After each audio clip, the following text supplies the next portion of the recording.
अगला टॉपिक है बेटा हमारे पास law of mass action. Law of mass action, ठीक है, ये +1 का आपका टॉपिक था। उस केस में रेट ऑफ रिएक्शन क्या होती थी? कंसिडर करो एक रिएक्शन आपके पास ए बी बी सी और डी डी। तो ये तो बड़ी रिएक्शन है। अगर हम छोटी के रिएक्शन के रेस्पेक्ट में ले, जैसे ए कन्वर्ट इनटू बी ए आपका कोई रिएक्टेंट है जो स्टोइचोमेट्रिक कोफिशिएंट ए से बैलेंस हो रहा है, बी आपका प्रोडक्ट है वो भी कोई स्टोइचोमेट्रिक से बैलेंस हो रहा है। तो उस केस में तो रेट ऑफ रिएक्शन क्या होगा? लॉ ऑफ मास एक्शन के अकॉर्डिंग होगा rate of reaction is directly proportional to concentration of reactant whose power is stoichiometry coefficient। ठीक है, स्टोइचोमेट्रिक कोफिशिएंट के बराबर होगा। इसका मतलब रेट ऑफ रिएक्शन किससे रिप्रेजेंट करते हो? dr/dt, rate of reaction dr/dt। और नेगेटिव कंसंट्रेशन डायरेक्टली प्रोपोर्शनल है रिएक्टेंट आपका ए है और जिसकी पावर क्या है? स्टोइचोमेट्रिक ए। ठीक है, इसी तरह अगर हम बी है, 2 है, 3 है तो बढ़ा देंगे। तो अब इसके केस में रेट ऑफ रिएक्शन जैसे लिखेंगे, rate of reaction of reactant बराबर dr/dt, कंसंट्रेशन माइनस में डायरेक्टली प्रोपोर्शनल है उसकी पावर के, और दोनों का कंसंट्रेशन अगर एक से ज़्यादा होगी तो वो क्या हो जाएगा? प्रोडक्ट। तो rate of reaction is directly proportional to power of reactant. अगर एक से ज़्यादा है तो product of concentration whose power are stoichiometric coefficient, power are stoichiometric coefficient. ठीक है, तो ये तो आपका आता है 10th के +1 के according law of mass action में। जबकि रेट लॉ क्या होता है? रेट इक्वेशन ये क्या होता है? सेम टू सेम है, इसको रेट एक्सप्रेशन भी कह देते हैं। रेट एक्सप्रेशन क्या होता है? सेम रिएक्शन है, अगर यही एक्सपेरिमेंटल रिएक्शन दिया जाए तो इस केस में रेट ऑफ रिएक्शन बराबर आपका आएगा, rate of reaction is directly proportional to concentration whose power are experimentally determined. ठीक है, अगर रिएक्टेंट एक से ज़्यादा है, इसका मतलब हम यही रिएक्शन को अगर हम यहाँ पे रिपीट करें, A B convert C and D, तो उस केस में रेट ऑफ रिएक्शन कैसे निकलेगा? -dr/dt, यानी जो प्रोडक्ट रिएक्टेंट है वो माइनस आ जाएगा। और हाँ, डायरेक्टली प्रोपोर्शनल लगाना बेटा, ये दोनों डायरेक्टली प्रोपोर्शनल। तो rate of reaction is directly proportional to product of concentration of reactant whose power are experimentally determined. ठीक है, तो इसकी डेफिनेशन लिखेंगे, rate of reaction is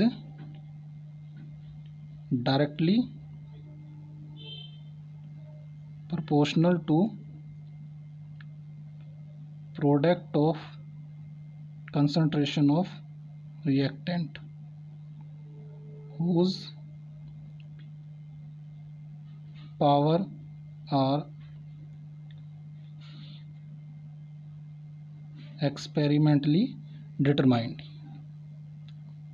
experimentally determined का मतलब होती है एक्सपेरिमेंट करके निकाली जाती है। ये आपकी स्टोइचोमेट्रिक कोफिशिएंट के बराबर हो भी सकता है और नहीं भी हो सकता। तो बेटा ये दोनों फ़र्क है, इसकी पावर एक्सपेरिमेंटल, इसकी पावर कोफिशिएंट जो होती है वो स्टोइचोमेट्रिक बैलेंस वाले होते हैं, जबकि इसके जो पावर होते हैं वो एक्सपेरिमेंटली होते हैं। ठीक है, ये दोनों लॉ ऑफ मास एक्शन और रेट लॉ में डिफरेंस था। अब बेटा ये डायरेक्टली प्रोपोर्शनल हटाने के लिए क्या करते हैं? जैसे रेट ऑफ रिएक्शन आपने लिखा, rate of reaction is directly proportional to product of concentration of reactant, product उस पावर आर एक्सपेरिमेंटली डिटरमाइन। ठीक, तो अब ये डायरेक्टली प्रोपोर्शनल हटाने के लिए आप लगाओगे के, और ये क्या होता है? ये के होता है आपका रेट कांस्टेंट। अब रेट कांस्टेंट की डेफिनेशन और इसकी यूनिट चाहिए। तो इसके लिए हम कैसे बताएंगे, आप ये कंसिडर कर लो, कंसंट्रेशन को 1 कर दो। If concentration is 1 molar, concentration को 1 मोलर कर देते हैं, ये 1 ये 1, और किसी की भी पावर 1 हो तो वो ना, किसी 1 की पावर कुछ भी हो तो वो 1 ही कहलाएगा। तो यहाँ पर थोड़ा ध्यान देंगे, dr/dt बराबर k हो जाएगा। क्या हो जाएगा? k। तो ये कह सकते हो, इस डेफिनेशन को आप अपने लैंग्वेज में लिख सकते हो, rate constant is equal to rate of reaction. ठीक है, rate constant is equal to rate of reaction कब? When concentration of each reactant is 1 molar. ठीक है, 1 मोलर या यूनिट हो, 1 यूनिट के बराबर होगा तो वो आपका rate of reaction rate constant के बराबर आ जाएगा। ठीक है बेटा। अच्छा, तो चौथी डेफिनेशन आप हमारी आती है order of reaction. Order of reaction, order of reaction क्या होती है? ऑर्डर ऑफ रिएक्शन होती है ये जो पावर होती है इसके जोड़ के बराबर। इसको आप अपने कह सकते हैं ऑर्डर ऑफ रिएक्शन बराबर क्या होगा? Alpha plus beta. ये आपका फार्मूला हो गया, अल्फा प्लस बीटा, इसका मतलब पावर। तो इसकी क्या डेफिनेशन लिखोगे? It is the sum of power of concentration of rate law expression.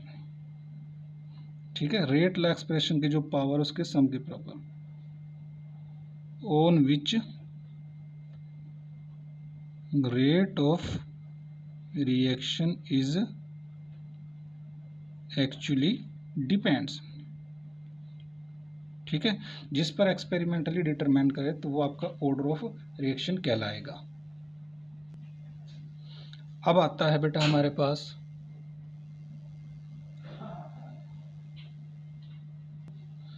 अरे बोलने बिना तो डटे ही ना।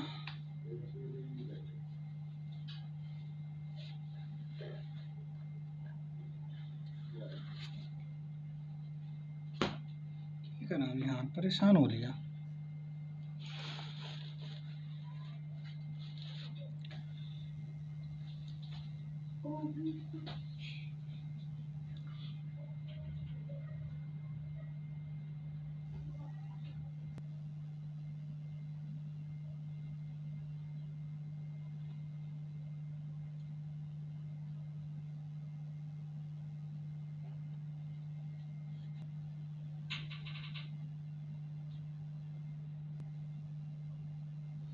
बराबर के और कंसंट्रेशन की पावर 1, क्योंकि फर्स्ट ऑर्डर का मतलब 1 होना चाहिए, जीरो ऑर्डर का मतलब 0 होनी चाहिए।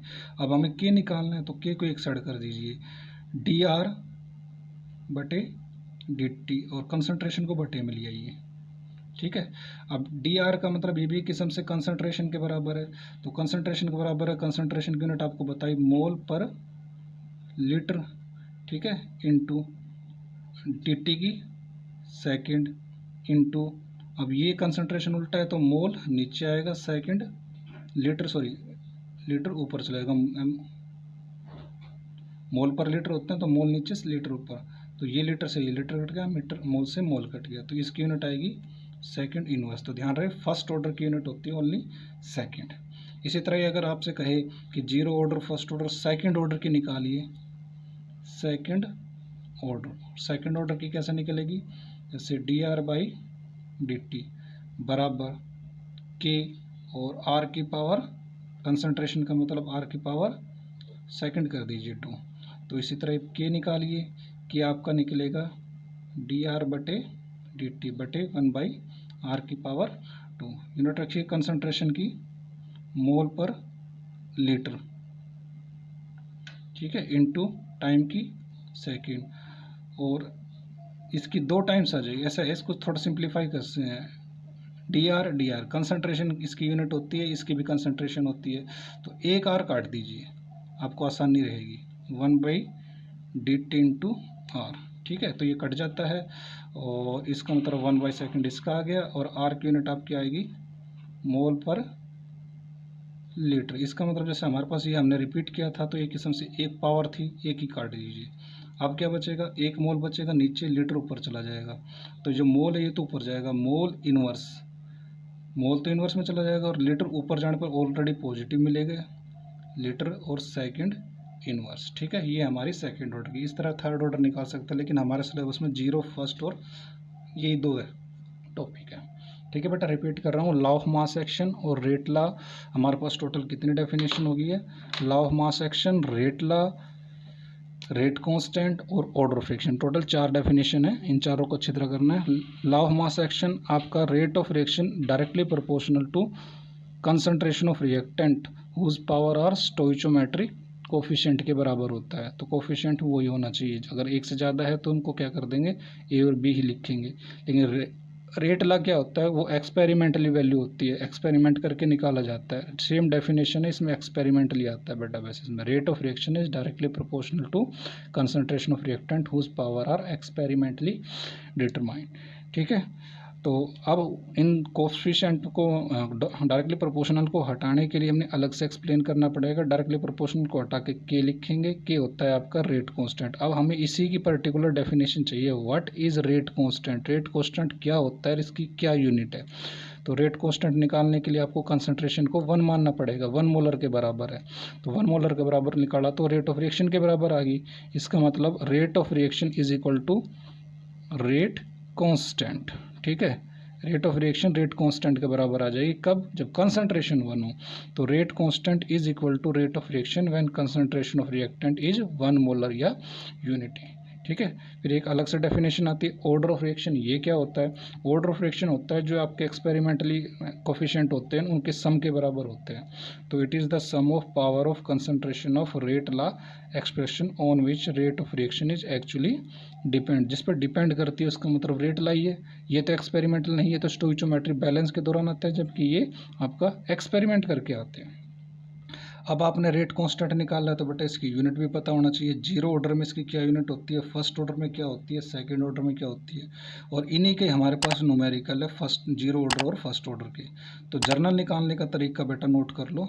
जर्नल निकालने का तरीका होता है dr/dt, डायरेक्टली प्रोपोर्शनल हटाया k और कंसंट्रेशन की पावर n। जीरो है तो जीरो ऑर्डर, 1 है तो 1 ऑर्डर, सेकंड है तो सेकंड ऑर्डर।